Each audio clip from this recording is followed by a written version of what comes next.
with an apology first. We need an apology. We don't need sharing of dates. We need a proper reconciliation process if this is what he wants to do. Well, that's what I was going to ask. What do you think it will take for there to be a mutual agreement? Do you think it's possible, or do you think it's all too far gone? I think the really key thing here is that people don't start kind of blabbing publicly about what gets discussed. And so far, the fact that this story got published at all, the original story about this meeting, those photographs, which were kind of embarrassing for both sides, got published, threatened to blow this whole thing up, even when it was at this embryonic stage. And right now, both sides are being fairly mature about it, and there is still a willingness to work together on both sides. So that's positive. But they need to try to move past simply sharing diaries. Harry, clearly wants to sit down with Charles. I have a slightly different take on it to Samara, which is that actually, I think the moment when Harry was kind of shocked back into reality was when Charles got cancer. But he kind of got the cold shoulder. People might remember he just ran over to Britain straight away, dropped everything. Actually, Charles had known for a couple of weeks, but Harry seemed to find out around about the same time we did. He dropped everything, flew to Britain, and then he only got about 30, 45 minutes with his father before Charles flew to Sandringham.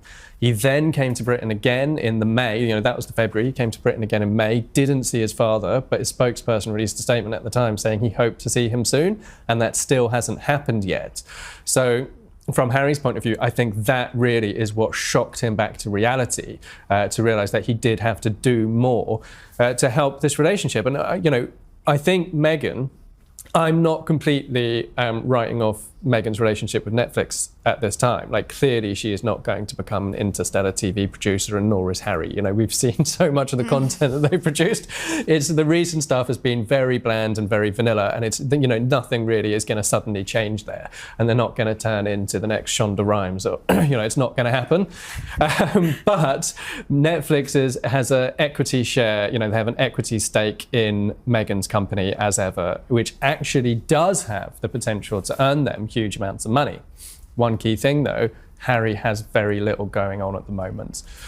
Well, and I was going to ask, because I want to talk to you about the Netflix deal, but before we move on from this, there was something that I found interesting. Is there was a period, as you've just mentioned last year, when Harry came over here, and we were hearing a lot about sort of what was going on with their relationship. He was by his father's side, and he said that he wasn't able to catch up with him in May.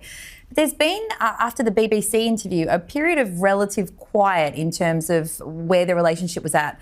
Why do you think now, very much now, we're hearing so much about it?